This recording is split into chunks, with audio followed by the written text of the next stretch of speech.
ভারতবর্ষের পুণ্যজন্মা মহাপুরুষদের বাণী হল সনাতন বাণী।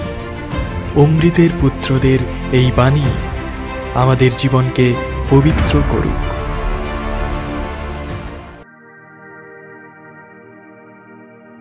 গীতা সম্বন্ধে প্রথমেই কিছু ভূমিকার প্রয়োজন। দৃশ্য কুরুক্ষেত্রের সমরাঙ্গন। ৫,০০০ বৎসর পূর্বে ভারতবর্ষের আধিপত্য লাভের জন্য একই রাজবংশের দুইটি শাখা কুরু ও পাণ্ডব যুদ্ধক্ষেত্রে সমবেত হইয়াছিল।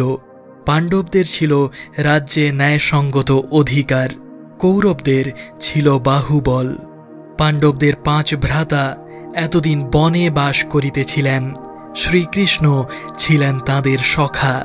কৌরবেরা পাণ্ডবদিগকে সুচাগ্র মেদিনী দিতেও রাজি হইল না। গীতায় প্রথম দৃশ্যটি যুদ্ধক্ষেত্রের। উভয় দিকে আছেন আত্মীয় স্বজন ও জ্ঞাতি বন্ধুরা। এক পক্ষে কৌরব ভাতৃগণ, অপর পক্ষে পাণ্ডবেরা। একদিকে পিতামহ ভীষ্ম, অন্যদিকে পৌত্রগণ। বিপক্ষ দলে তাহার জ্ঞাতি বন্ধু ও আত্মীয়দের দেখিয়া এবং যুদ্ধকালে তাহাদিগকে বধ করিতে হইবে এই চিন্তা করিয়া অর্জুন বিমর্ষ হইলেন এবং অস্ত্র ত্যাগ করাই স্থির করিলেন। বস্তুত এইখানেই গীতার আরম্ভ। পৃথিবীতে আমাদের সকলেরই জীবন এক বিরামহীন সংগ্রাম। অনেক সময় আমরা আমাদের দুর্বলতা ও কাপুরুষতাকে ক্ষমা ও ত্যাগ বলিয়া ব্যাখ্যা করিতে চাই, কিন্তু ভিক্ষুকের ত্যাগে কোনো কৃতিত্ব নাই। আঘাত করিতে সমর্থ কোনো মানুষ যদি সহিয়া যায় তবে তাহাতে কৃতিত্ব আছে। যাহার কিছু আছে সে যদি ত্যাগ করে তবে তাহাতে মহত্ব আছে। আমরা তো জানি আমাদের জীবনেই কতবার আমরা আলস্য ও ভীরুতার জন্য সংগ্রাম ত্যাগ করিয়াছি, আর আমরা সাহসী এই মিথ্যা বিশ্বাসে নিজেদের মনকে সম্মোহিত করিবার চেষ্টা করিয়াছি। ক্লৈবং মাশ্মগম পার্থ নৈতত্ত্বয়ি উপপদ্যতে ক্ষুদ্র হৃদয় দৌর্বল্যম ত্যক্তোত্তিষ্ঠ পরন্তপ। অর্থাৎ, হে অর্জুন, উঠো, হৃদয়ের এই দুর্বলতা ত্যাগ করো, ত্যাগ করো এই নির্বীর্যতা, উঠিয়া দাঁড়াও, সংগ্রাম করো। এই তাৎপর্যপূর্ণ শ্লোকটি দ্বারাই গীতার সূচনা। যুক্তি তর্ক করিতে গিয়া অর্জুন উচ্চতর নৈতিক ধারণার প্রসঙ্গ আনিলেন। প্রতিরোধ করা অপেক্ষা প্রতিরোধ না করা কত ভালো ইত্যাদি। তিনি নিজেকে সমর্থন করিতে চেষ্টা করিলেন, কিন্তু তিনি কৃষ্ণকে ভুল বুঝাইতে পারিলেন না। কৃষ্ণ পরমাত্মা, স্বয়ং ভগবান। তিনি অবিলম্বেই অর্জুনের যুক্তির আসল রূপ ধরিয়া ফেলিলেন। ইহা দুর্বলতা। অর্জুন নিজের আত্মীয় স্বজনকে দেখিয়া অস্ত্রাঘাত করিতে পারিতেছেন না। অর্জুনের হৃদয়ে কর্তব্য ও মায়ার দ্বন্দ্ব। আমরা যতই পক্ষীসুলভ মমতার নিকটবর্তী হই ততই ভাবাবেগে নিমজ্জিত হই। ইহাকে আমরা ভালোবাসা বলি। আসলে ইহা আত্মসম্মোহন। জীবজন্তুর মতো আমরাও আবেগের অধীন। বৎসের জন্য গাভী প্রাণ দিতে পারে, প্রত্যেকটি জীবই পারে, তাহাতে কি? অন্ধ পক্ষীসুলভ ভাবাবেগ পূর্ণত্বে লইয়া যাইতে পারে না। অনন্ত চৈতন্য লাভই মানবের লক্ষ্য। সেখানে আবেগের স্থান নাই, ভাবালুতার স্থান নাই, ইন্দ্রিয়গত কোনো কিছুর স্থান নাই। সেখানে কেবল বিশুদ্ধ বিচারের আলো। সেখানে মানুষ আত্মস্বরূপে প্রতিষ্ঠিত। অর্জুন এখন আবেগের অধীন। অর্জুনের হওয়া উচিত আরও অধিক আত্মসংযমী, বিচারের চিরন্তন আলোক উদ্ভাসিত পথচারী একজন জ্ঞানী ঋষি। তিনি এখন তাহা নহেন। হৃদয়ের তাড়নায় মস্তিষ্ককে বিচলিত করিয়া, নিজেকে ভ্রান্ত করিয়া, মমতা প্রভৃতি সুন্দর আখ্যায় নিজের দুর্বলতাকে আবৃত করিবার চেষ্টা করিয়া তিনি শিশুর মতো হইয়াছেন, পশুর মতো হইয়াছেন। কৃষ্ণ তাহা দেখিতেছেন।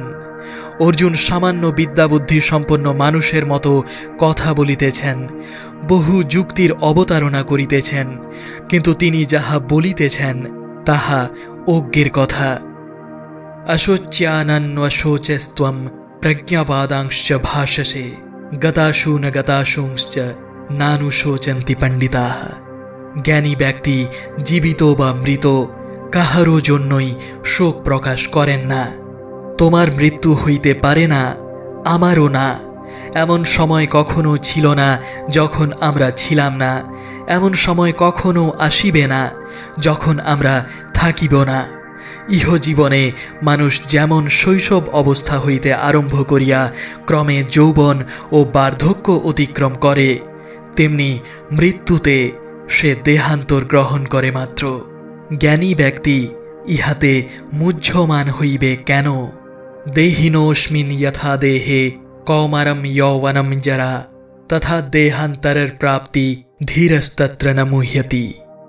এই যে আবেগ প্রবণতা তোমায় পাইয়া বসিয়াছে, ইহার মূল কোথায়? ইন্দ্রিয় গ্রামে। মাত্রা স্পর্শাস্তু কৌন্তেয় শীতোষ্ণ সুখ দুঃখদা। শীত ও উষ্ণ, সুখ ও দুঃখ এ সকলের অস্তিত্ব ইন্দ্রিয় স্পর্শ হইতেই অনুভূত হয়। তাহারা আসে এবং যায়। এইক্ষণে মানুষ দুঃখী, আবার পরক্ষণে সুখী। এরূপ অবস্থায় সে আত্মার স্বরূপ উপলব্ধি করিতে পারে না। না সতো বিদ্যতে ভাবো না ভাবো বিদ্যতে সতঃ। অর্থাৎ যাহা চিরকাল আছে তাহা নাই এরূপ হইতে পারে না, আবার যাহা কখনো নাই তাহা আছে এরূপও হইতে পারে না। সুতরাং যাহা এই সমগ্র বিশ্বকে পরিব্যাপ্ত করিয়া আছে তাহা আদি অন্তহীন ও অবিনাশী বলিয়া জানিবে। এই বিশ্বে এমন কিছুই নাই যাহা অপরিবর্তনীয় আত্মাকে পরিবর্তিত করিতে পারে। এই দেহের আদি ও অন্ত আছে, কিন্তু যিনি দেহের মধ্যে বাস করেন তিনি অনাদি ও অবিনশ্বর। ইহা জানিয়া মোহ ত্যাগ করো এবং যুদ্ধে প্রবৃত্ত হও। পশ্চাৎপদ হইও না, ইহাই আদর্শ। ফল যাহাই হউক, কর্ম করিয়া যাও। নক্ষত্রগণ কক্ষচ্যুত হইতে পারে, সমগ্র জগৎ আমাদের বিরুদ্ধে দাঁড়াইতে পারে, তাহাতে কিছু আসে যায় না। মৃত্যু তো শুধু দেহান্তর প্রাপ্তি মাত্র। যুদ্ধ করিতে হইবে, ভীরুতা ও কাপুরুষতার দ্বারা কিছুই লাভ করা যায় না। পশ্চাৎ অপসরণের দ্বারা কোনো বিপদ দূর করা যায় না। দেবতাদের নিকট তোমরা অহরহ আকুল প্রার্থনা করিতেছ, তাহাতে কি তোমাদের দুঃখ দূর হইয়াছে? ভারতের জনসাধারণ কোটি ছয়েক দেবতার কাছে কান্নাকাটি করা সত্ত্বেও কুকুর বিড়ালের মতো দলে দলে মরিতেছে। দেবতারা কোথায়? তাহারা তখনই আগাইয়া আসেন যখন তুমি নিজের পায়ে দাঁড়াইতে পারো। দেবতার কি প্রয়োজন? কুসংস্কারের কাছে এই নতি স্বীকার করা, নিজের মনের কাছে নিজেকে বিকাইয়া দেওয়া তোমার শোভা পায় না। হে পার্থ, তুমি অনন্ত অবিনশ্বর, তোমার জন্ম নাই, মৃত্যু নাই, অনন্ত শক্তিশালী আত্মা তুমি। কৃতদাসের মতো ব্যবহার তোমার শোভা পায় না। উঠো, জাগো, দুর্বলতা ত্যাগ করিয়া যুদ্ধ করো। যদি মৃত্যু হয় হোক, সাহায্য করিবার কেহ নাই। তুমিই তো জগৎ, কে তোমায় সাহায্য করিতে পারে? জীবগণের অস্তিত্ব শরীর উৎপত্তির পূর্বে এবং মৃত্যুর পরে অব্যক্ত থাকে, শুধু মাঝখানে স্থিতিকালটুকু ব্যক্ত। কাজেই তাহাতে শোকের কারণ কিছুই নাই। অব্যক্তাদিনি ভূতানি ব্যক্তমধ্যানি ভারত অব্যক্ত নিধনান্যেব তত্র কা পরিবেদনা। কেহ এই আত্মাকে আশ্চর্যবৎ দেখেন, কেহ ইহাকে আশ্চর্যরূপে বর্ণনা করেন, অপর কেহ এই আত্মাকে আশ্চর্যরূপে শ্রবণ করেন, আবার অনেকে শুনিয়াও ইহাকে জানিতে পারেন না। কিন্তু এই আত্মীয় স্বজনকে বধ করা যে পাপ, এ কথা বলার তোমার অধিকার নাই, কারণ তুমি ক্ষত্রিয় এবং বর্ণাশ্রম অনুযায়ী যুদ্ধ করাই তোমার স্বধর্ম। সুখে দুঃখে সমে কৃত্বা লাভালাভো জয়া জয়ো ততো যুদ্ধায় যুজ্যস্য নৈবম পাপমবাপ্স্যসি। সুখ দুঃখ জয় পরাজয় তুল্য জ্ঞান করিয়া যুদ্ধার্থে প্রস্তুত হও। এখানে গীতার অন্য একটি বিশেষ মতবাদের সূচনা করা হইতেছে, অনাসক্তির উপদেশ। অর্থাৎ আমরা কার্যে আসক্ত হই বলিয়া আমাদের কর্মফল ভোগ করিতে হয়। বুদ্ধ্যাযুক্ত ইয়া পার্থ কর্মবন্ধন প্রহাস্যসি। কেবল যোগযুক্ত হইয়া কর্তব্যের জন্য কর্তব্য করিলে কর্মবন্ধন ছিন্ন হয়। সমস্ত বিপদ তুমি অতিক্রম করিতে পারিবে। এই নিষ্কাম কর্মযোগের অল্পমাত্র অনুষ্ঠান করিয়া মানব জন্ম মরণ রূপ সংসারের ভীষণ আবর্ত হইতে পরিত্রাণ লাভ করে। স্বল্পমল্পস্য ধর্মস্য ত্রায়তে মাহাতো ভয়াত। হে অর্জুন, কেবলমাত্র নিশ্চয়াত্মিকা একনিষ্ঠ বুদ্ধি সফল কাম হয়। অস্থির চিত্ত সকাম ব্যক্তিগণের মন সহস্র বিষয়ে নিবিষ্ট হওয়ায় শক্তির অপচয় ঘটে। অবিবেকীরা বেদোক্ত কর্মে অনুরক্ত। স্বর্গাদি ফলের জনক বেদের কর্মকাণ্ডের বাহিরে কিছু আছে এ কথা তাহারা বিশ্বাস করেন না, কারণ তাহারা বৈদিক ক্রিয়াকাণ্ডের সাহায্যে ভোগ সুখ ও স্বর্গ লাভ করিতে চান এবং সেজন্য যজ্ঞাদি করেন। এই সকল লোক যতক্ষণ না বৈষয়িক ভোগ সুখের প্রত্যাশা ত্যাগ করেন ততক্ষণ তাহাদের আধ্যাত্মিক জীবনে সাফল্য আসিতে পারে না। ইহাও গীতার আর একটি মহান উপদেশ। বিষয়ের ভোগ সুখ যতক্ষণ না পরিত্যক্ত হয় ততক্ষণ আধ্যাত্মিক জীবন আরম্ভ হয় না। ইন্দ্রিয় সম্ভোগে সুখ কোথায়? ইন্দ্রিয়গুলি আমাদের ভ্রম সৃষ্টি করে মাত্র। মানুষ মৃত্যুর পরে স্বর্গলোকেও একজোড়া চক্ষু ও একটি নাসিকার কামনা করে। অনেকের কল্পনা এ জগতে যতগুলি ইন্দ্রিয় আছে স্বর্গে গিয়া তদপেক্ষ বেশি সংখ্যক ইন্দ্রিয় পাওয়া যাইবে। অনন্তকাল ধরিয়া সিংহাসনে আসীন ভগবানকে, ভগবানের পার্থিব দেহকে তাহারা দেখিতে চান। এই সকল লোকের বাসনা শরীরের জন্য, শরীরের ভোগ সুখের জন্য, খাদ্য ও পানীয়ের জন্য। স্বর্গ তাহাদের নিকট পার্থিব জীবনের বিস্তার মাত্র। মানুষ ইহ জীবনের অতিরিক্ত কিছু চিন্তা করিতে পারে না। এই শরীরকে কেন্দ্র করিয়া তাহাদের জীবনের সব কিছু। ব্যবসায়াত্মিকা বুদ্ধি সমাধৌ ন বিধীয়তে। অর্থাৎ মুক্তিপ্রদ নিশ্চয়াত্মিকা বুদ্ধি এই শ্রেণীর মানবের নিকট একান্ত দুর্লভ। ত্রৈগুণ্য বিষয়া বেদা নিস্ত্রৈগুণ্য ভাবার্জুনা। বেদ সত্য, রজ ও তম এই ত্রিগুণাত্মক বিষয়গুলি শিক্ষা দেয়। বেদ কেবল প্রকৃতির অন্তর্গত বিষয়গুলির শিক্ষা দেয়। পৃথিবীতে যাহা দেখা যায় না লোকে তাহা ভাবিতে পারে না। স্বর্গ লইয়া কথা বলিতে গেলে তাহাদের মনে জাগে সিংহাসনে একজন রাজা বসিয়া আছেন, আর লোক তাহার নিকট ধূপ জ্বালাইতেছে।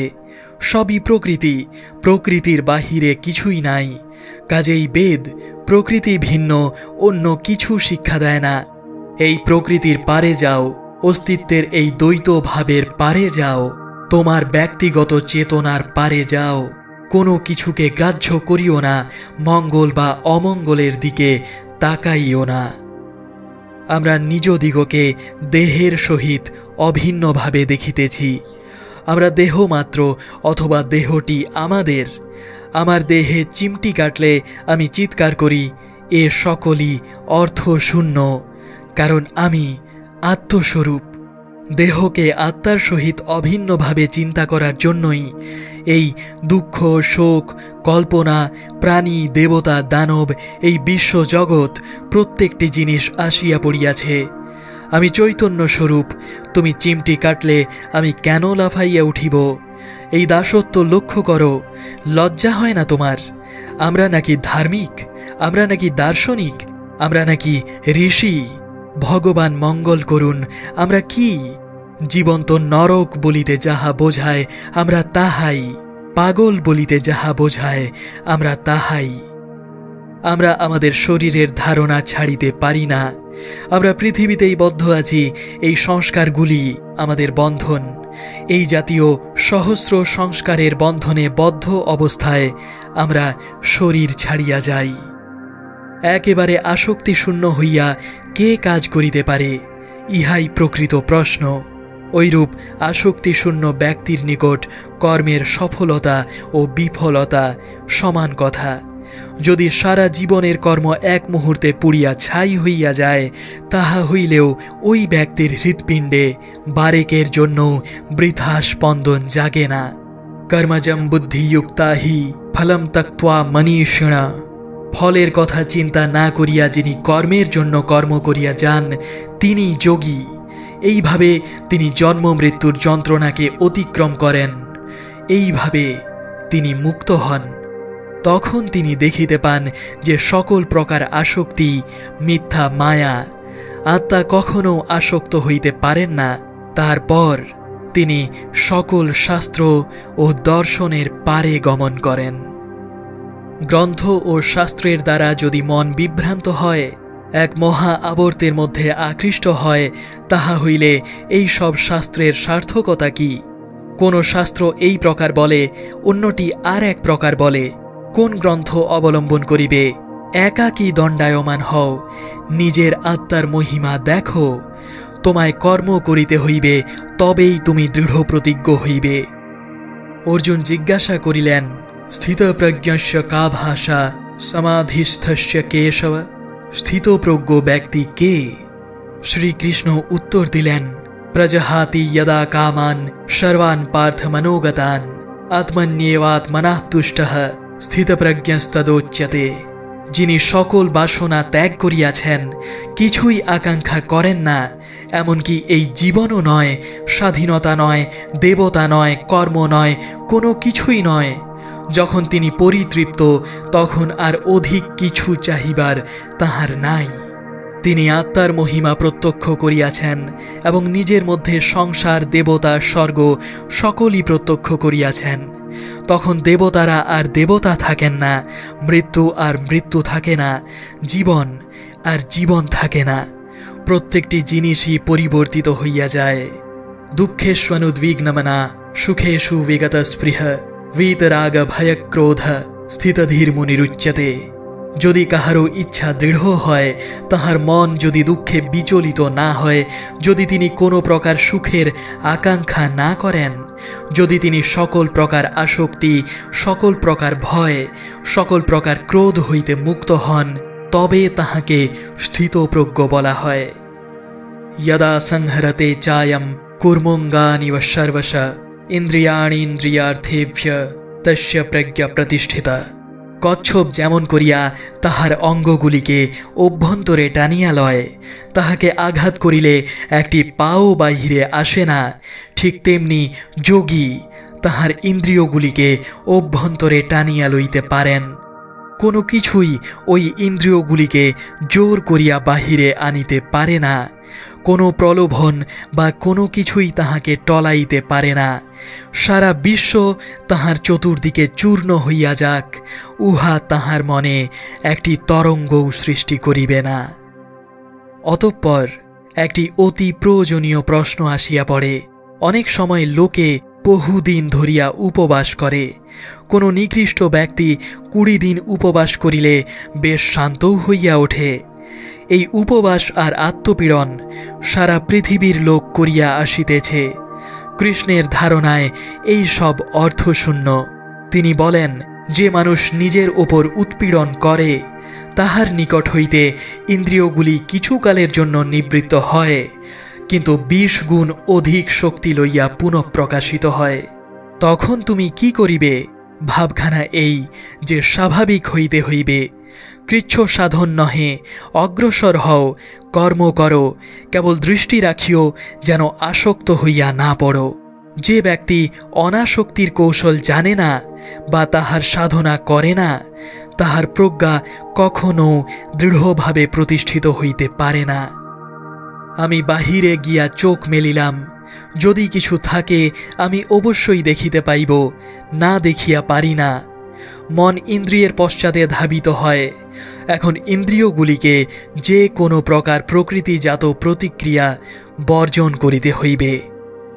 ইয়া নিশা সর্বভূতানাম তস্যাম জাগর্তি সংযমী यस्याम जाग्रति भूतानि सा निशा पश्यतो मुने। যাহা সংসারের নিকট অন্ধকার রাত্রি, সংযমী পুরুষ তাহাতে জাগরিত থাকেন, ইহা তাহার নিকট দিবালোক। আর যে বিষয়ে সারা সংসার জাগ্রত, তাহাতে সংযমী নিদ্রিত। এই সংসার কোথায় জাগ্রত? ইন্দ্রিয়ে। মানুষ চায় ভোজন, পান আর সন্তান, তারপর কুকুরের মতো মরে। কেবল ইন্দ্রিয় ব্যাপারেই তাহারা সর্বদা জাগ্রত। তাহাদের ধর্ম ওই জন্যই। তাহারা আরও কামিনী, আরও কাঞ্চন, আরও সন্তান লাভের জন্য একটি ভগবান আবিষ্কার করিয়াছে।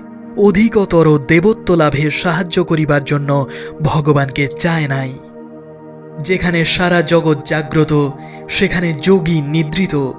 যেখানে অজ্ঞেরা নিদ্রিত, যোগী সেখানে জাগ্রত। সেই আলোকের রাজ্যে, যেখানে মানুষ নিজেকে পাখির মতো, পশুর মতো শরীর মাত্র বলিয়া দেখে না, দেখে অনন্ত মৃত্যুহীন অমর আত্মারূপে, এখানে অজ্ঞেরা সুপ্ত। তাহাদের বুঝিবার সময় নাই, বুদ্ধি নাই, সাধ্য নাই। সেখানে কেবল যোগী জাগ্রত থাকেন, তাহাই তাহার নিকট দিবালোক। আপূর্যমাণম অচল প্রতিষ্ঠম সমুদ্রমাপঃ প্রবিশন্তি যদ্বৎ তদ্বৎ কামায়ম প্রবিশন্তি সর্বে স শান্তিমাপ্নোতি ন কামকামী। অর্থাৎ পৃথিবীর নদীগুলি অবিরত তাহাদের জলরাশি সমুদ্রে ঢালিতেছে, কিন্তু সমুদ্রের সুন্দর গম্ভীর প্রকৃতি অবিচলিত, অপরিবর্তিতই থাকে। তেমনি ইন্দ্রিয়গুলি একযোগে প্রকৃতির সকল সংবেদন আনিলেও জ্ঞানীর হৃদয় কোনো প্রকার বিক্ষেপ বা ভয়ের কথা ভাবিতে পারে না। লক্ষ লক্ষ স্রোতে দুঃখ আসুক, শত শত স্রোতে সুখ আসুক, আমি দুঃখের অধীন নই, আমি সুখেরও কৃতদাস নই।